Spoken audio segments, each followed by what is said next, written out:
Welcome to Chalk Talk. Deep breath. Andy Billman here.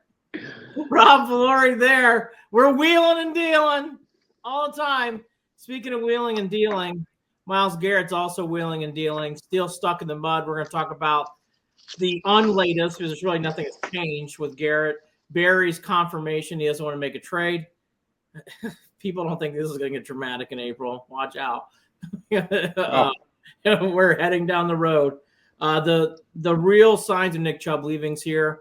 And the draft has, I think, started to take some shape finally. We're going to talk about that. I think we've kind of, at least in my eyes, I think you're starting to really get a clear 1 and 2 in this draft after this week, which is interesting. So we'll get into all that. The Cavs are really good. We should be focusing more on them, to be honest with you. It's shameful. We will do some Cavs today, I promise. I want to talk Cavs. I know you do too. Yep. I've been watching Guardians, so I have some thoughts on the Guardians. We might do a touch on them.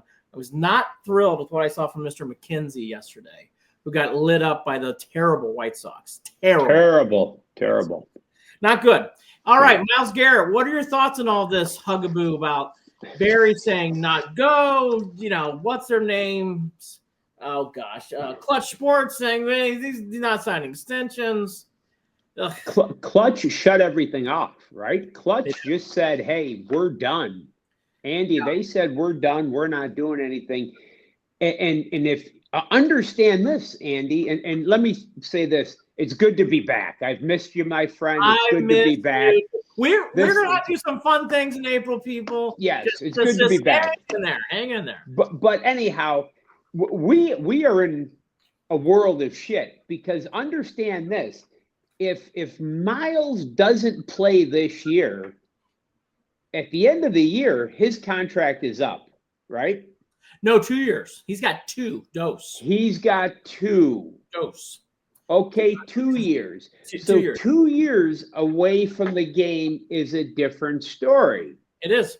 So 1 year, he's kind of in the driver's seat. 2 years, now maybe the game has changed, right? Yeah, I actually think he's in a quandary.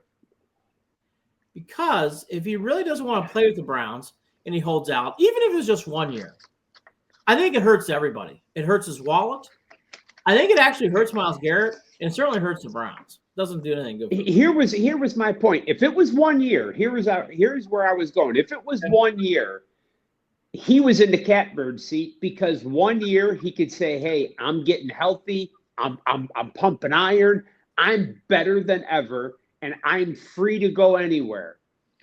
But 2 years, now you're getting, he's 2 years older. Now we're on the edge, blah, blah, blah, blah. So the Browns still kind of are in the driver's seat. They are. The rules. Adam Schefter did a great job explaining this week. Sitting out in the NBA and baseball, never easy either, but they're more flimsy. The NFL, you really do get hit hard by your contract. Mm-hmm. You won't get paid. Right. And in fact, he's going to be paying the Browns. So, and by the way, I'm going to say this again. I still don't think it's good for the Browns. The Browns need to play. Yeah. So it's really a mess either way. I don't think financially, even if it's a 1 year deal, if he's left, but he has 2, so it doesn't matter. But even if it's 1 year, you can't take that financial hit. It's a huge hit. No. So I think Myles is really tied here. Andrew Barry steadfast. Stefanski steadfast. Here's the one thing that I do not like. I don't usually take these things seriously, but the player grades came out on the Browns. And I frankly did not like how Stefanski was ranked so low. Players don't think highly of him. Nope. And I don't think Stefanski handled that correctly. And I think he's getting way too much soft coverage. Oh, hey, Barry's not well thought of by the fans. Stefanski's team last year went 3-14. Players voted him not popular.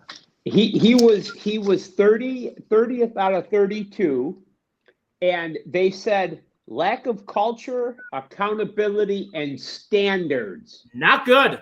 No. Not good. And it's just like in this. I don't understand how these talk shows keep saying, "Well, Andrew Barry's more thought of." I don't think highly of him right now either. But that report on Stefanski was terrible.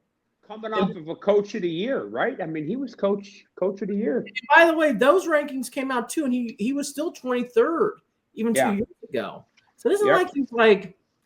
I'm starting to really wonder about this whole thing, and I'm going to bring up something that's going to really fucking bother me. I'm going to use an F-bomb for that.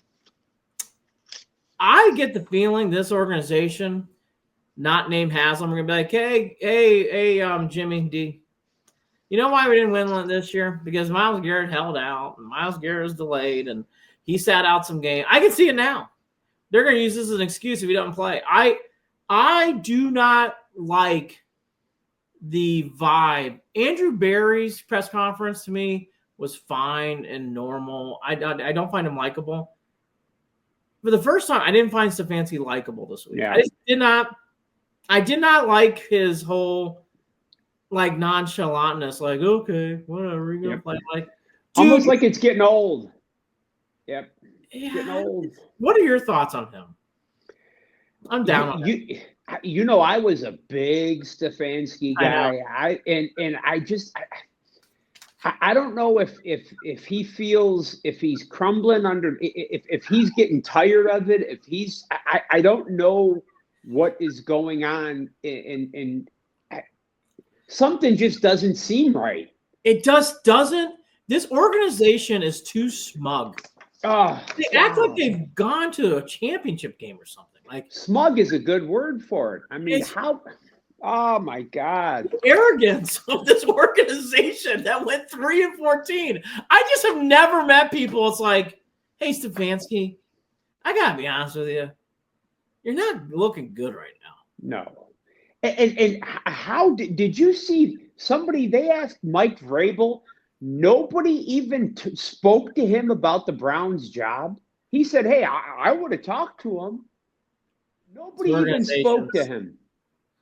For everybody who shits on the Dolans, and by the way, God bless his soul. Sad to hear Larry died. 94. God bless him. Lived a great life. I'll tell you right now, Haslams are very. They just seem to be like drunken hillbillies. Oh my God! And they're just. I don't think it was weird. I didn't think this was gonna be a topic. I don't think the Browns have been anyone more unlikable. And they get more unlikable by the day. Like, I listen, like, again, Andrew Berry was like, I was expecting that. I just thought Stefanski, the way he talked to Mike, wow. You know, Berry has that Ivy League, Harvard's, you know, yes. Harvard. Yes. And he has that, and now I don't know. Is it almost like Stefanski doesn't want to be there anymore, and he just kind of doesn't give a shit, and he's just being. I see an organization that feels like they're not going anywhere, and that bothers the fuck out of me. They are very cocky. They're very arrogant for no reason. None. I just don't get. And I'm telling you, local radios, I'm about ready to throw my window out. Oh, yeah. Turn it off. I think Stefanski is more likable than Barry. How can you say that? The guy, how can when you saw that report card, how could you not start debating why did this guy not get fired? Wait a minute. I tell you what. The locker room was an F-. Hold on, I got a good one. At least we got. Wait a minute. Our strength and conditioning coach. I think we got an A somewhere. What did we get? Oh, B+. Our B+. Strength coaches was a B+. None of the families like being here. They gave them a D. No, the weight room was an A. A. Well, they said they've upgraded that. Yeah. And the rest of that stuff, I don't care about I hate to say it, I don't care about the food and stuff, whatever. But I do care about family, and I do care about coach. The family was pretty crappy about how the players' wives, they got to wait out in the parking lot under a tent. I mean, come on, guys. My favorite line, we saw the coaches and their families leave before we did. And I'm like, whoa. All right. So, you know, as the Browns turn, we can talk about that more a different day. That's abysmal. And real quick, let me on Myles. And I think we touched on this real quick before. When you're 3-14 if we went back and looked at the film, how many plays and how many games did Miles take off? He didn't have a banner year. Let's really be honest here. And when you're 3-14, I understand, Mr. Billman, but come on, man. He's frustrated. How frustrated are we? Here's the problem. Here's the problem. This is where I get fucking crazy. How did Ogbo do? He stinks. Alex Wright, injured. How about that other guy, Isaiah McGuire, backup? Michael Hall. Mike Hall, injured. How about Tomlinson? Nah, I don't know. Kamara, ugh. How about Ika? We cut him. I mean, we don't fucking have anybody else. The biggest problem, see, that's where I defend Miles. Our D line, it's evident, stinks outside of him. Yeah. Stinks. It stinks. So when you don't have anybody to help him, and then our best linebacker, we don't even know if he's coming back to play. The Browns act like, and I'm telling you what, I see now I'm going to go on a rant. If I hear one more time, we're a Myles Garrett player too, what the fuck? How do you? I'm so sorry.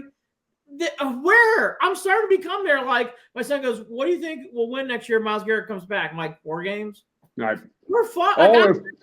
If we get Matthew Stafford, are we a playoff contender?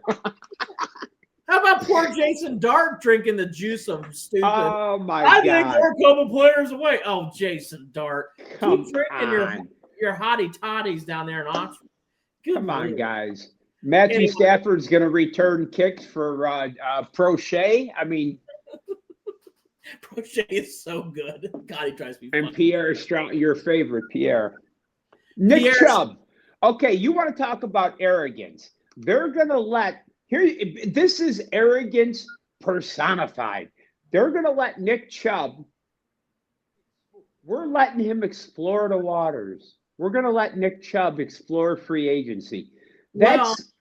Go ahead. I hate to interrupt you because this is tough. Now, this is a tougher subject for me. Nick is exploring the waters because he wants to get paid as much as he can. And the Browns are really fucked here. Because they can't go above and beyond. They're in cap hell. They can't. So they're probably not going to give him a great contract. And he's coming off a foot and now a serious injury still. Rob, I don't know what to do with I really want Chubb to come back. Do I think some other team's going to overpay for him? Probably. Yeah. I don't know if the Browns can afford to do it. It just sucks. Terrible situation. Why can't we give him an incentive-laden contract? I would. And dump one of these. I mean, you already got rid of Thornhill. Let's get rid of one. I mean, you could clear up cap with some of this dead space. So, I mean, that's the way I see it because I agree. Here's what's going to happen. He's going to sign somewhere, and I don't think – give him an incentive-laden contract and let him earn it. I don't know if he's ever going to be Nick Chubb like we all – Probably not. We don't know. And we sure don't want to find out in a Steelers uniform or anyone else's uniform. That would be an all-time criminal. I would stroke out. I said it on my Instagram channel, I would stroke out. The Nick Chubb situation's rough because I'm sure and by the way, if the Browns have not done what you just said, then strike me from the record.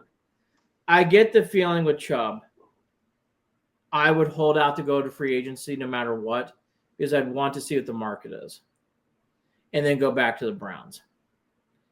And I think that's where I'd be at. If I were Nick Chubb, I would say, I actually want to hold off. I want to see what my market is and then come back to you. Now Nick Chubb doesn't have to do that either. The Browns are in a tough spot with Chubb. I wish they could offer him extra money to keep him here. They can't do that. They're in cap hell. So I don't know what to say about Chubb. It's a tough situation. Hopefully he wants to stay here, but why would you want to stay here in this abysmal organization? Again, you made good points, but it's again, I'll say it. If they trade Myles Garrett, I'm going back to Garrett. If you trade Myles Garrett, look at that defense. It's Denzel Ward and a bunch of guys. I don't know. Yeah. And again, like you're again, like we're relying on Alex Wright. He didn't play last year. Mike Hall didn't play last year. Like you're asking guys to make big steps up who are injured. Grant Delpit, disappointing. Emerson, yikes. Newsom, oh. JOK, we don't know if he's going to play again. Right. We don't know where he's at. We don't know. I mean, Tillman, the injuries. And then we haven't even talked. Okay, you want to say the draft is coming more clear? It is. Still, Andy. Do you understand this? The keys to the franchise. The keys. We are letting Barry and DePodesta make this pick again. Disaster. How much faith?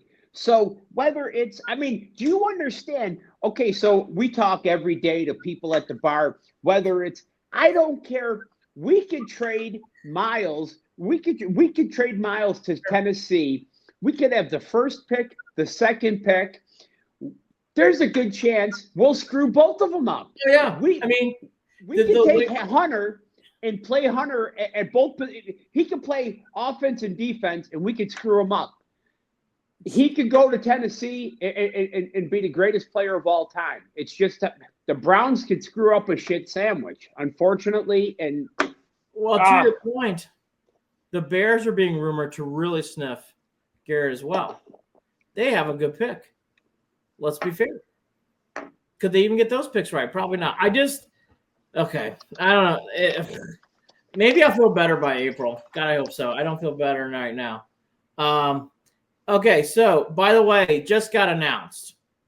Adam Schefter, breaking news. The Rams and Matthew Stafford have reached an agreement. You knew it had to happen. So I was going to stay in L.A. Had to happen. Smart man. Had to happen. Smart man. That's a good organization. Boy, I wish they'd come back to Cleveland. So here's going backwards here. I do think the draft's becoming more clear. There's a distinctive 1 and 2 to me. 1 seems to be Abdul Carter from what we're hearing from scouts, but he's injured.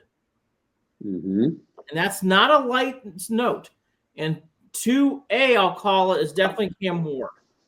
And from what I'm seeing and hearing this week, scouts seem to be majority.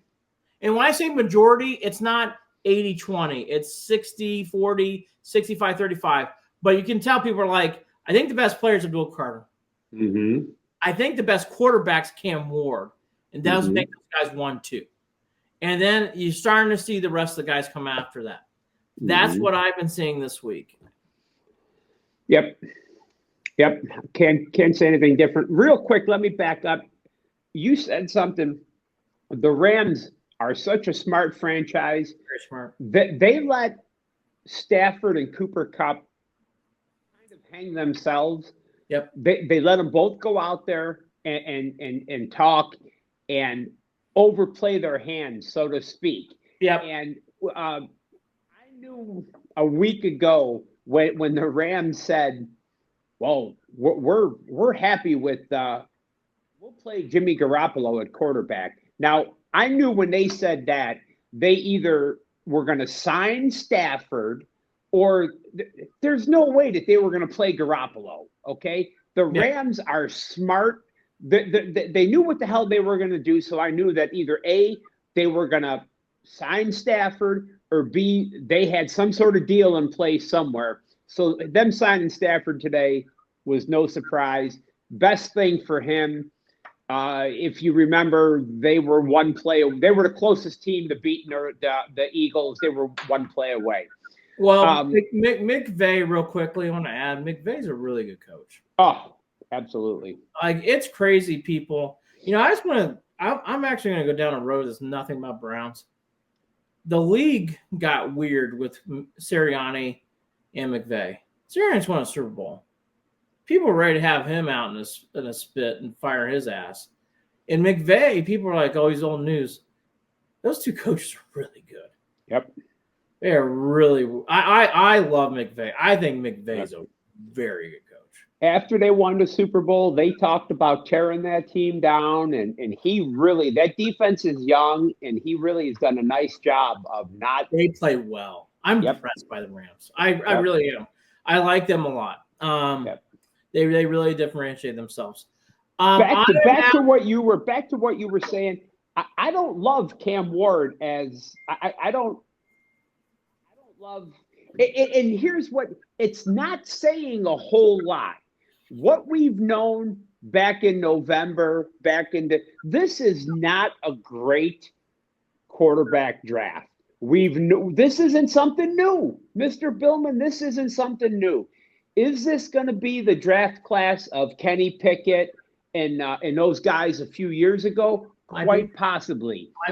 But this is not new news that all of a sudden, oh God, we heard last week, Jackson Dart is impressing the Browns. Oh, he's rising up the draft board. He is that name. There's no chance Jackson Dart is going to. There's no. Now, if the Browns make trades, blah, blah, I can tell Jackson Dart will be there at 33. You know that? If somebody takes, who's going to take him before 30? I would be amazed. You got to be, Andy. It's a quarterback. See, that's the thing. This is where it'd be a good gambling segment. It's a quarterback. People go crazy over quarterbacks. And I'll tell you the truth. Like, okay, I'll give you one team real quickly.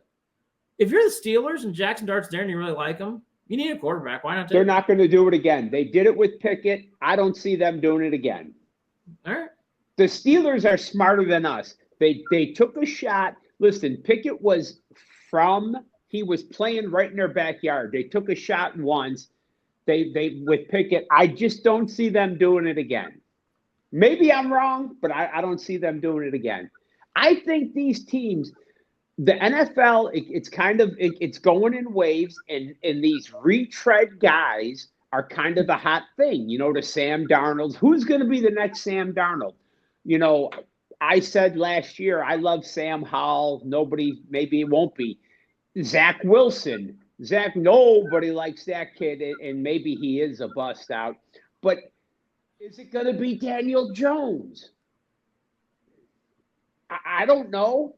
I sure as hell don't want Aaron Rodgers. We haven't talked about how about the Falcons have no intentions of cutting Kirk Cousins. That's great. That's great news. What a look. They're lucky they're in that division. That's a putrid organization. Well, no, that's great. But the Falcons graded out. Their overall rating was great. Arthur Blank, they love him.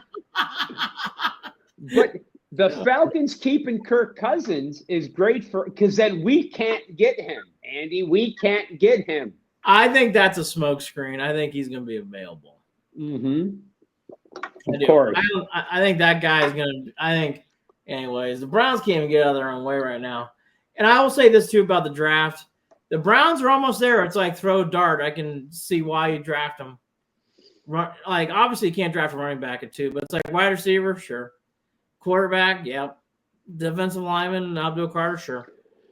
Like, by the way, there's a kid who's rising up the draft board this week who I really liked last year for an A&M, that defensive lineman. Very good player. Excellent player. Could the Browns trade down and draft him? Yeah. And by the way, that kid was good for A&M last year. Forget his name, and I apologize. Yes.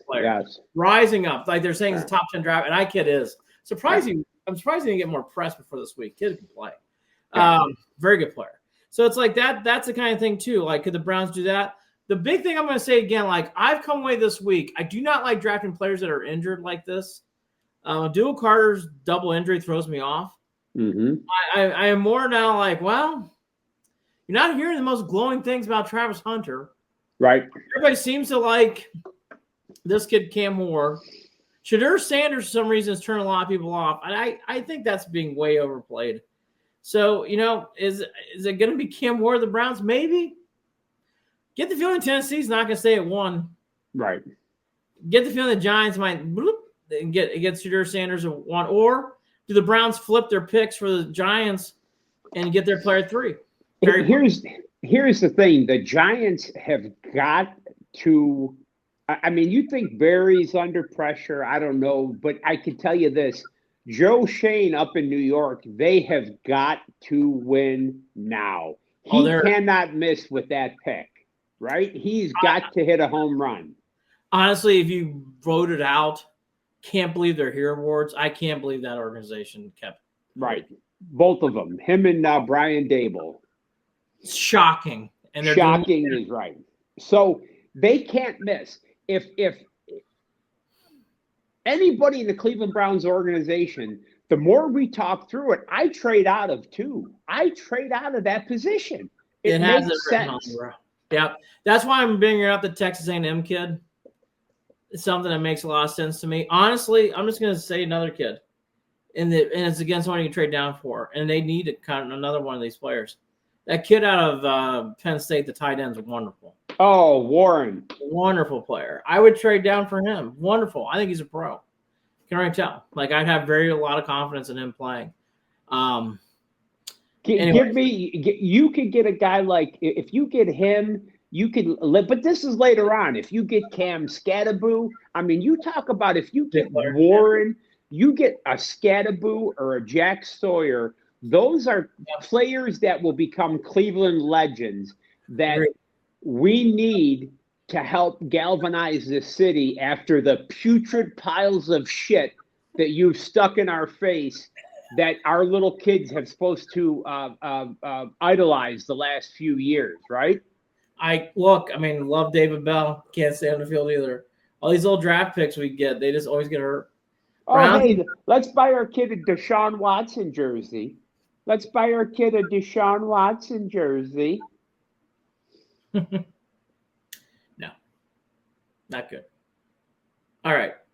Let's talk real quickly because I think we have to get off early today. Browns, that's it. More draft stuff. Garrett's not going. I think Garrett's real quick. I'm sorry. Are we gonna split our PSL in Berea? Are we gonna buy season tickets in the Dome in 29, Mr. Billman? I am not surprised that storyline has gone away. It should go away. What are you talking about? You buffoons. You put a pile of shit Ugh. you want us to pay for. You can't make it up. I'm done. Let's move on. Our coach who got voted 30th of unlikable coaches gets up there and goes, I'm fine. We're fine. We're fine. Okay, let's move on to something better. Can we talk about the Cavs, please? They're set up to win a championship. This team, they have two guys who are up for Sixth Man of the Year award. They have a player in Spida Mitchell who looks like he is actually getting more energy as the season goes on. You're starting to see the rewards of the Cavs. They are having a great week when one of their all-stars is not playing. Darius Garland's been out. Should be back tonight for the Celtics. The Celtics game finally has less pressure on the Cavs. Why? They're 7 games up in the loss column. I want them to win this game, but I got to be starting to become this guy. It's like, if they lose, you know what? We'll be ready for the playoffs against them. I have a lot of confidence with the Cavs right now, Rob. I like the Cavs a lot going forward. I want them to win tonight. This is not a must-win for me mentally anymore. No. I think they're really good to go. It's almost becoming scary because this team just dismantles basketball teams, and we're just like, please God, nothing happened. Everybody stay healthy. And as far as when I got the rundown last night, I'm chuckling because is this a must-win game? And I'm saying to myself, Andy, if this was a football game and I was the coach, I would run the most vanilla offense and I would not run any plays that we would show them in the playoffs. You know what I'm saying? I do. I would not run the zone defense. I would not tip my hand. If Boston beats us tonight, then so be it. Yeah, it doesn't define it. And by the way, same if they win. Doesn't mean you're going to win the playoffs. I think tonight is a pure warm-up.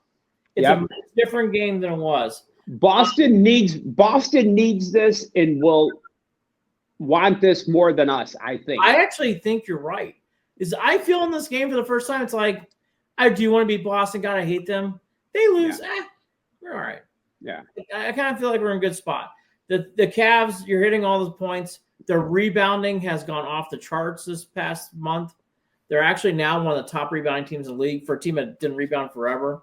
Because of the addition of Hunter, if you really watch Cavs games now, watch what Mobley and Jared Allen do. They're basically playing sweeper. They basically sweep balls out of the lane. They're basically playing zone. And when I say that is they're just blocking shots. Yeah. It makes them impossible. The Magic were just suffocating. And I said this, if they get shooting nights like they did from Strus, forget it. Cavs are unbeatable.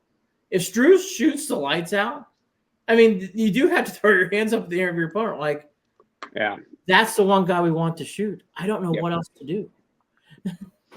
I mean, if they're on, and if we just have to hope that.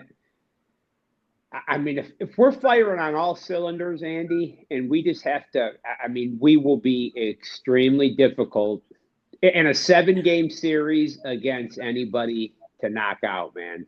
Well, the big thing is now, too, now you got this guy, Javonte Green. If you get into a game, God forbid, where Hunter gets in foul trouble, now you have a good replacement on defense. Yeah. Green is not going to impress you. You're not going to see a lot of them. But, again, in those games, he is that guy. It's like, hey, give us 8 minutes. He can give you 8 minutes. Yeah. Like they just have got – it's just so evident to me. I thought this way all year. I've been high. I am – for how low I am on the Browns, it's how high I am on the Cavs. I love watching this team play. Even when they lose, it's very rare. It's frustrating. Yeah. They just play the right way. Where do you see a Coro in the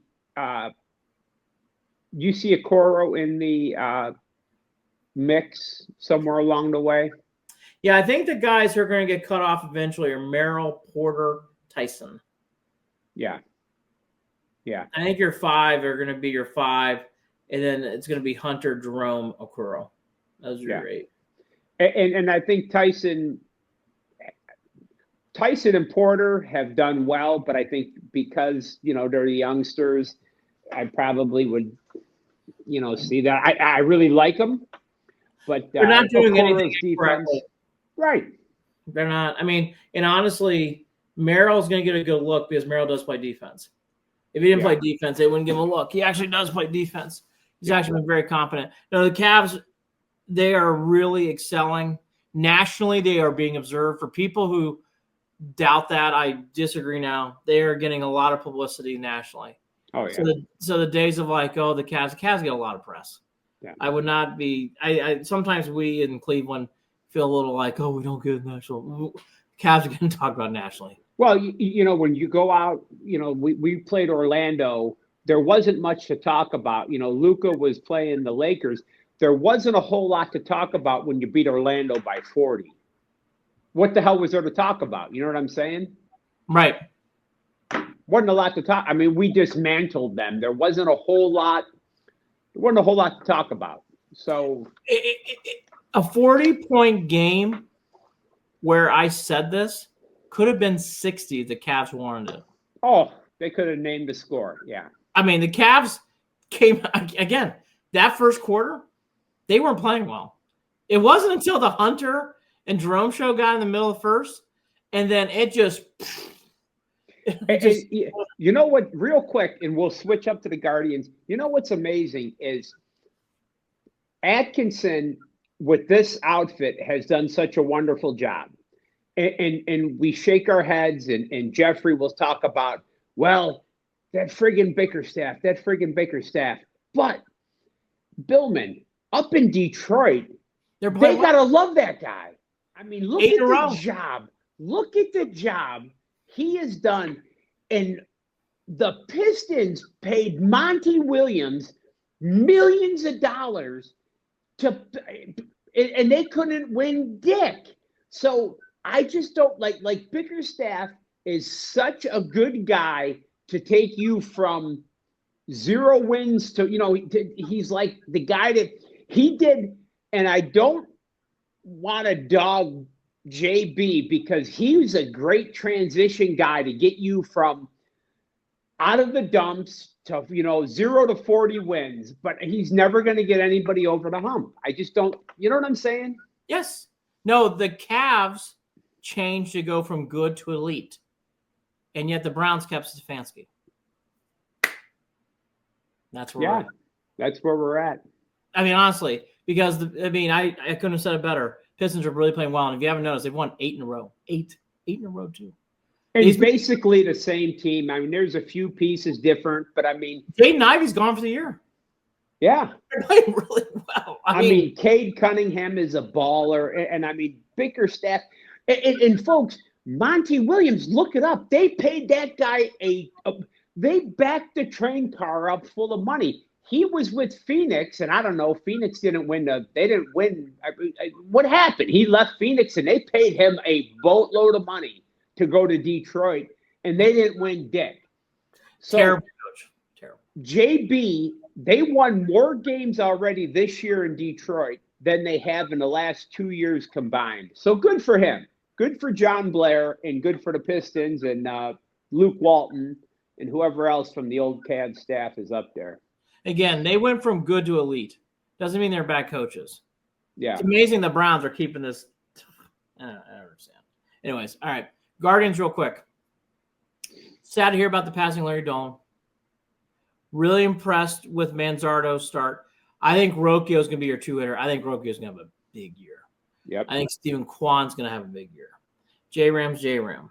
I think Manzardo's going to be DHing. I think Manzardo's going to play every day. I really do. He should. Yep, he should. He should. So, they have been really publicizing the awakening of McKenzie again. Yesterday was a huge step backwards. That was the McKenzie. I watched the game, Rob, as I was working.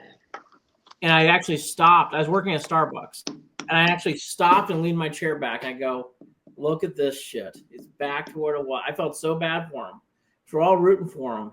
Couldn't find the strike zone. Walk in the ballpark. And again, for people who don't pay attention, the White Sox came that game 0-4. And we're getting blitzed already. And they lost Benintendi, looks like, for the month or two. Mm-hmm. Hand injury.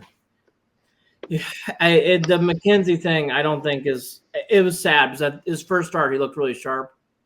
Boy, his second start was bad. It's alarmingly bad. Hopefully hopefully the kid can figure it out. It's early. Here's what the pundits are all over the place. The Tribe's at 82.5 wins. DraftKings has them at 82.5, which is pretty much right at the Mendoza line. Yep. Andy, it's extremely hard. You have to understand, our bullpen was almost, you could not be any better than Clase and Hunter Gaddis. I mean, you just could not, you could only expect regression this year. I mean, naturally, you cannot expect them to be any better. But I just think that, I know Ortiz got banged around the other day. That's different from McKenzie. He'll be all right. Right. I was just going to say, that kid's going to be fine. You love Joey Cantillo. I think he's very good. He had a good start. I like Joey a lot. Listen, this team needs Gavin Williams to be he's got to be He looked good. He looked good in his first start. And he's got to be. Now, he looked in better shape. He looked better form. He looked much better. I think Bybee, Williams, Ortiz, and I would put Cantillo. I think I'm fine. Lively is a 5. He's nothing more or less in life. He's a 5. You're gonna need 7 or 8 starters. Trevor Steffen should be back this year. Late April, May, they're saying, yep. You know, Gaddis is going to be back there. So you're good. So now listen. Now, who's going to play second? Is it going to be? It's not going to be Arias. Is it going to be Brito? Is it going to be Martinez? We will. Okay, so here's for our next podcast. I am anti-Arias. Arias is going to be the second baseman. It's going to drive me crazy. He's not going to be able to hit right-handed. Oh, buddy, don't even get me started. I think he stinks. I can't stand him. He's not going to hit the I base. don't understand him at all. I don't. Last year, I finally said it. I go, I don't get it. It'll be Juan Brito until Travis. It's going to be Travis Bazzana is going to be the second baseman before Martinez. I want to see more of. I'm not a big J-Rod guy, but you can already see the writing on the wall. Arias is going to get a start second base. You can tell. He'll struggle. I know. And he'll be out before. I agree. He'll be out before we get to June. I mean, he's not going to hit the ball. You're preaching to the choir in this one. I can't stand him. But that position's going that way, and even though there'll be rumors, it's not going to be fancy. More than likely, Brennan plays more with Christmas tree being out there from time to time in right field. I wouldn't really expect. Lane Thomas is your center fielder. He's having a great spring too. Quan, kid's on fire already. Yeah. So I think that again, Rocchio is really hitting the ball well. Second base, I think Brito will have that job at some point. I agree, but again, I see people can be like, "Oh, it's a race for second base." Well, it should be, but it's really not. It's Arias. You can tell they're giving the job to Arias. But here's the thing: don't you think that they're just keeping it warm until Bazzana comes up? Yes, but you think Brito can be the second base? Well, they like Brito a lot. If you read people inside, see, I haven't seen enough of him to get an opinion yet. But Brito is really liked among the organization. But again, I don't think it's much of a race. You can tell they're going to give it to Arias. It should not be. I would give it to Martinez. Schneemann, I don't know what to say about this kid. Kid played so well until September, and he is just lost. I don't know what else to say. And his spring did not start off well. Maybe part of that is, and I've coached a lot of kids in baseball and a lot of sports. Andy, where's he playing? They got him all over the place. You know what? That's a fair comment. You're right. And let's be fair to the kid. Is he a third baseman? Is he a shortstop? Is he right field? I mean, they got that. He doesn't know which glove to put on. He doesn't know if it's Sunday or Monday. I mean, you're sitting for 5 days. Gives the kid some sort of very fair comment. I'll leave you on this, Mark. Then I actually sadly have to go. Here's where I'll leave you on. Travis Freeman is quietly having a good spring. I think Freeman's going to get looked at second base too. I think they want to give him a chance. I think for some reason Martinez has gotten lost in the fold, and I want to see more of him. You can tell he's got a weak bat. That's what they think. Arias can hit some power. I've never seen. I don't understand. I watch every game. I've never seen him do that. But he's a weak ground ball hitter. I don't know.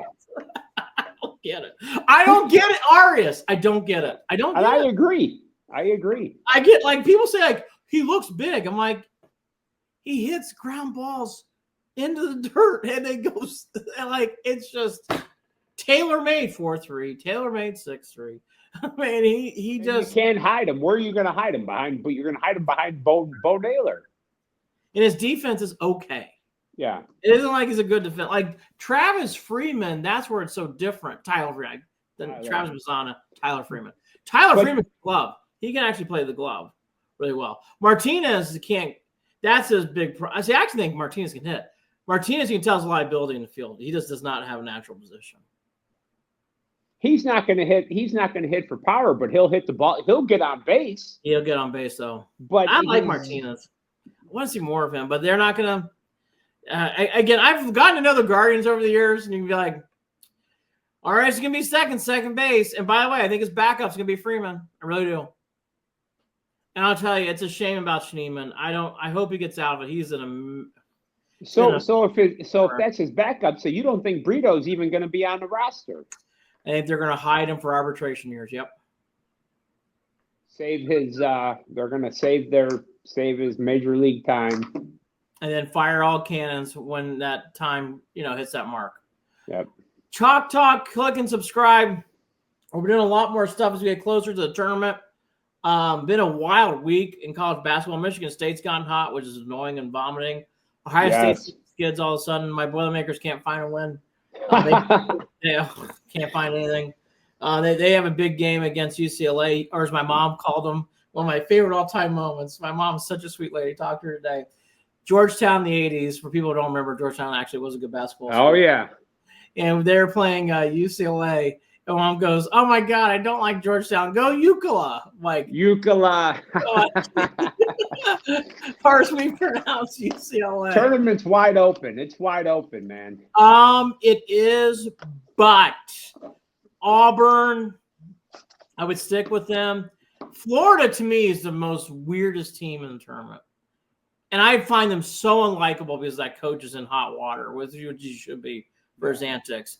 Yeah. Florida, I can't stand the coach because of his antics off the floor. I can't stand their smugness. Mm-hmm. But honestly, I can see Florida winning the whole thing. I think Iowa State's Fugazi. Oh, totally Fugazi, man. I thought early in the year they would beat. Boy, are they. Oh.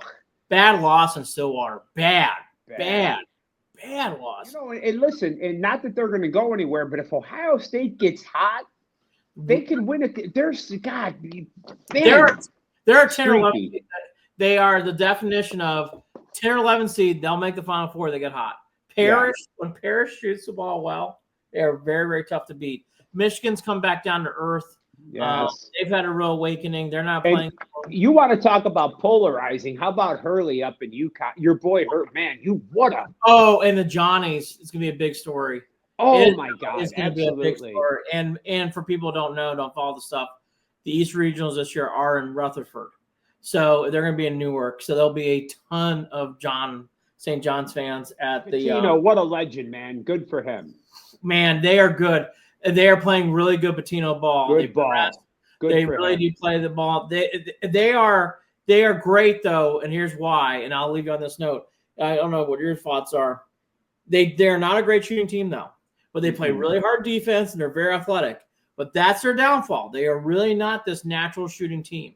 Right. That's how you beat St. John's. Yeah. I mean, if you rebound, you'll be all right. That'd be my big note, like rebound. My boy John Fanta, he loves them.